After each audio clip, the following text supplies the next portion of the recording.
Given his advanced age, এর অর্থটা হলো তার বার্ধক্যজনিত কারণ।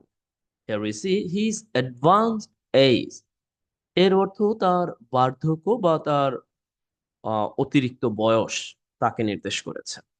তাহলে প্রশ্নটা হলো, কারণে অর্থ দিতে আমরা কোন ইংরেজির ব্যবহারটা করেছি? Definitely here you see given. Given এখানে অ্যাজ এ প্রিপোজিশন হিসেবে ব্যবহার করেছি, যার অর্থটা হয় কারণে। কেমন? আবারও দেখুন, আমরা যখন পরের বাক্য লক্ষ্য করছি গিভেন দ্যাট, এইখানে আবার আমরা গিভেন দ্যাট কে ব্যবহার করেছি অ্যাজ এ কনজাংশন হিসেবে, যার অর্থটা হচ্ছে যেহেতু বা কারণ। লক্ষ্য করুন পার্থক্যটা।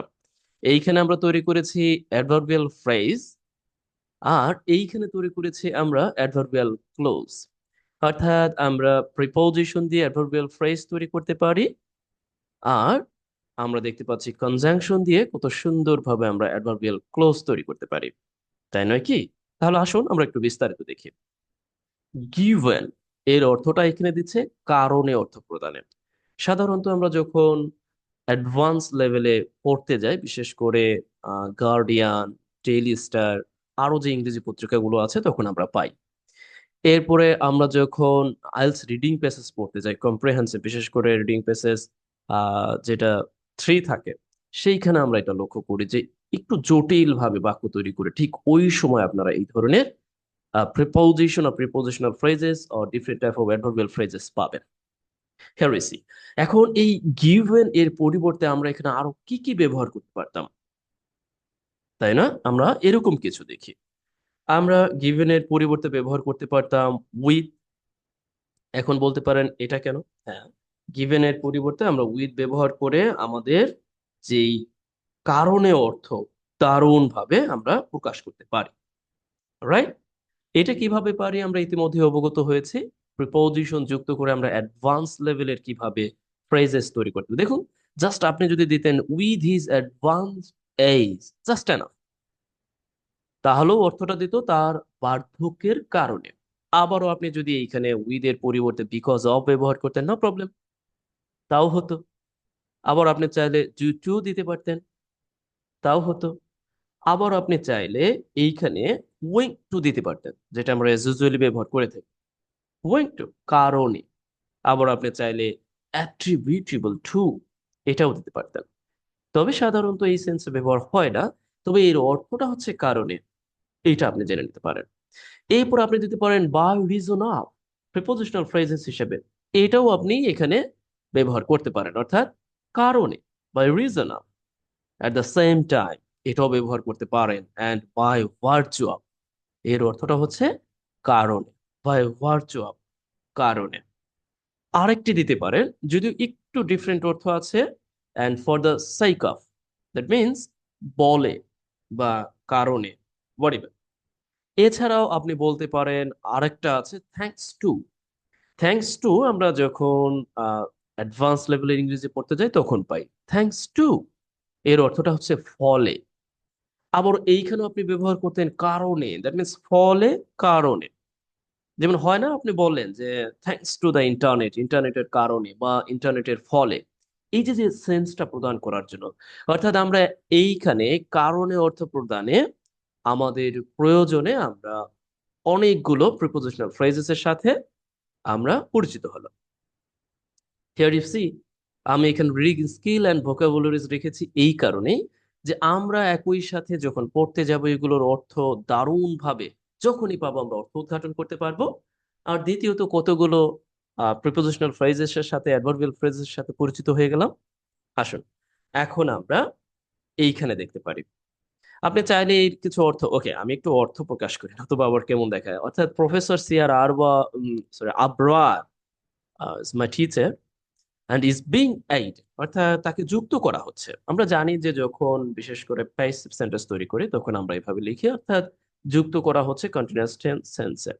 হ্যাঁ, to the advisory council, advisory কাউন্সিলে আমরা জানি যে ইতিমধ্যে তিনি যুক্ত হয়েছেন। এরপরে আসুন আমরা কনজাংশন হিসাবে গিভেন দ্যাট এর ব্যবহারটা একটু লক্ষ্য করি, অর্থাৎ যেহেতু বা কারণ অর্থ দেয় গিভেন দ্যাট। এখানে given preposition, given that conjunction. এরপর আমরা দেখি যে যেহেতু, রাইট? এখন এরও কিছু আমরা অর্থাৎ সিনোনিমাস যেটা অর্থাৎ এর বিকল্প আমরা ব্যবহার করতে পারি। তাহলে বিকল্প হিসেবে কি দিতে পারি? বিকল্প হিসেবে আপনি ব্যবহার করতে পারেন, আমরা যেটা জানি যে সিন্স, অর্থাৎ কারণ বা যেহেতু অর্থ প্রদানের, যদিও সিন্সের আরো অনেকগুলো ব্যবহার আছে, এইগুলো আমরা পুঙ্খানুপুঙ্খ রূপে করেছি বা জেনেছি। এরপরে আপনি বলতে পারেন যে অ্যাজ। অ্যাজ যেহেতু বা কারণ অর্থ প্রদানও আমরা ব্যবহার করেছি এবং এর পুঙ্খানুপুঙ্খ ব্যবহার আমাদের ক্লাস যে 9 সেখানে আমরা দেখেছি। এরপরে আমরা দেখতে পাচ্ছি আপনি বিকজ কেও ব্যবহার করতে পারেন, কনসিডারিং দ্যাট কেও ব্যবহার করতে পারেন। কনসিডারিং দ্যাট একেও আপনি কি করতে পারেন অ্যাজ এ কনজাংশন হিসেবে আপনার প্রয়োজনে যেহেতু বা কারণ অর্থ প্রদানে ব্যবহার করতে পারেন। কেমন? এরপর আপনি শুধু বিকজ কে ব্যবহার করতে পারেন। তাছাড়া আপনি ব্যবহার করতে পারেন in the light off fact that. এই পুরো অংশটাকেও আপনি আপনার প্রয়োজনে ব্যবহার করতে পারেন। আসুন, এখন আমরা অর্থ দেখি। এর অর্থটা হচ্ছে যেহেতু দ্য প্রিভিয়াস রেজিম স্ট্র্যাটেজি, অর্থাৎ পূর্ববর্তী সরকারের যে কৌশলটি here we see relied on, অর্থাৎ নির্ভর। রিলাই এর অর্থটা হচ্ছে নির্ভর করা, ওয়ান অ্যাপ্রোপ্রিয়েট প্রিপোজিশন, অর্থাৎ নির্ভর করেছিল। আমরা চাইলে এর কিছু প্রতিশব্দ ব্যবহার করতে পারি। here we see আমরা বলতে পারি যে কাউন্ট অন, অর্থাৎ নির্ভর করা। তাছাড়া আমরা বলতে পারি ডিপেন্ড অন, নির্ভর করা। এরকম অর্থ আমরা প্রদান করি। ডিপেন্ড অন বা আপন আপনি দিতে পারেন, কাউন্ট ওয়ান বা আপন একই অর্থ প্রদান করে, no problem. Then we see and falsified narratives, অর্থাৎ মিথ্যা বর্ণনার উপর, অর্থাৎ মিথ্যা ধারণা বর্ণনার উপর। Here we see। এখন অর্থটা হচ্ছে যেহেতু পূর্ববর্তী সরকারের কৌশলটি মিথ্যা ধারণার উপর নির্ভর করেছিল, অর্থাৎ এই বাক্যটি হচ্ছে অ্যাডভার্বিয়াল ক্লোজ, আর এই অংশটি হচ্ছে আমরা দেখতে পাচ্ছি প্রধান ক্লজ, অর্থাৎ ইট ইজ আনসারপ্রাইজিং, অর্থাৎ এটা আসলে আশ্চর্যের কিছু নাই, এরকম অর্থ, অর্থাৎ এটা আশ্চর্যের কিছু না। দ্যাট যে ইট ইউজড, অর্থাৎ এটি করতো, এটি বলতে সরকারকে নির্দেশ করেছে, অর্থাৎ এটি করতো আউটডেটেড ডেফিনিশন, দ্যাট মিনস এটি ব্যবহার করতো পুরোনো দিনের যেই, অর্থাৎ ব্যবহার করেছিল পুরোনো দিনের যে সংজ্ঞা বা সরঞ্জামাদি। অ্যান্ড টু ডাউন প্লে এর অর্থটা হচ্ছে কমাতে দ্য আনএমপ্লয়মেন্ট রেট, অর্থাৎ এই যে যে আনএমপ্লয়মেন্ট রেট আছে সেই ব্যাপারটাকে কমিয়ে দেখতে মূলত এই পুরোনো দিনের যেই ডেফিনেশন ছিল, অর্থাৎ সংজ্ঞা দেওয়ার জন্য সেগুলোকে ব্যবহার করতো। হেরমিসি। তার মানে আজকে আমরা জানতে পারলাম গিভেন অ্যান্ড গিভেন দ্যাট সম্পর্কে, যেগুলোকে আমরা আমাদের প্রয়োজনে দারুণভাবে লেখালেখিতে অ্যাপ্লাই করতে পারি। এখন আপনি ধরেন কোথাও লিখতে গিয়েছেন, আপনি লিখলেন কনসিডারিং দ্যাট। দেখুন, এই যে যে লেখাটা যখন আপনি আপনার লেখায় ব্যবহার করবেন, তখন এটা দারুণভাবে অ্যাপ্লিকেবল হবে, এবং যিনি অ্যাডভান্স লেভেলে ইংরেজির সাথে যুক্ত তিনি যদি আপনার রিডার হন, তাহলে আপনাকে অবশ্যই বাহবা দিতে তিনি বাধ্য হবেন। And at the same time আপনি যদি এটা ব্যবহার করেন given or thanks to, here you see, given অথবা থ্যাঙ্কস টু এটা ব্যবহার করেন, আবার আপনি যখন পড়তে যাবেন তখনও যদি আপনি দারুণভাবে রপ্ত করতে পারেন, that's okay. I think so আপনি এনজয় করেছেন। আর এই সম্পর্কিত, অর্থাৎ রিডিং স্কিল, ভোকাবুলারিজ বলেন, রিডিং স্কিল বলেন, বা এই সম্পর্কিত এই রকমের ক্লাসগুলো যদি আপনারা একসাথে নোট আকারে আপনাদের কাছে পেতে চান এবং সিরিয়াল মেনটেন করে সেগুলোকে একসাথে পড়তে চান, বা আপনার যদি মনে হয় যে আপনি সময় ও সুযোগ পান না লাইভ ক্লাস করার, তাহলে আপনি দয়া করে রেকর্ডেড কোর্সে ভর্তি হয়ে নিতে পারেন। সামান্য একটি ফির বিনিময়ে আপনারা অবশ্যই কমেন্টে রেকর্ডেড কোর্স সম্পর্কে বিস্তারিত জেনে নিতে পারবেন। তাছাড়া আমি কমিউনিটি পোস্টও দিয়েছি।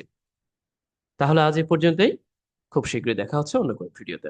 ভালো থাকুন, বেস্ট উইশেস ফর ইউ। আর আপনার জন্য কাজটা থাকবে থ্যাঙ্কস টু এবং কনসিডারিং দ্যাট দিয়ে আপনি দুটি বাক্য তৈরি করবেন, সেটা হোক ছোট। আমি তো এখানে বড় বাক্য লিখেছি, আপনি ছোট বাক্য লিখবেন, নো প্রবলেম। আজ এ পর্যন্তই, তাহলে ভালো থাকুন, বেস্ট উইশেস ফর ইউ।